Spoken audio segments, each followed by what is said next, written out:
5 August Sheikh Hasina সরকারের পতনের পর সারা দেশে প্রেক্ষাপট বদলে যায়। 19 আগস্ট দেশের সব পৌরসভা মেয়রের পদ শূন্য ঘোষণা করে প্রশাসক নিয়োগ দেয় অন্তর্বর্তীকালীন সরকার। এরপর থেকে বিভিন্ন জায়গায় মেয়র সহ একাধিক কাউন্সিলর গা ডাকা দেন। এতে থমকে গেছে 150 বছরের প্রাচীনতম ব্রাহ্মণবাড়িয়া পৌরসভার নাগরিক সেবা কার্যক্রম। পাড়া মহল্লার অলিগুলিতে বাসাবাড়ির ময়লা আবর্জনা স্তূপ জমে ময়লার ভাগাড়ে পরিণত হয়েছে। বিশেষ করে পৌর এলাকার 4 নং ওয়ার্ডের ময়লা দুর্গন্ধে নাগরিক ভোগান্তি বেড়েছে। অপরদিকে বিভিন্ন অলিগলিতে চলমান উন্নয়ন কাজ ধীরগতিতে চলায় দুর্ভোগ বেড়েছে এলাকাবাসীর।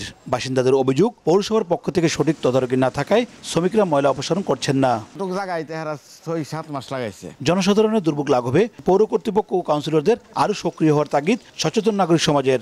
দ্রুত সময়ের মধ্যে সমস্যা সমাধানের আশ্বাস পৌরসভা প্রশাসকের। আমরা যেহেতু নতুন দায়িত্ব নিয়েছি, একটু আমাদেরকে সময় দিতে হবে।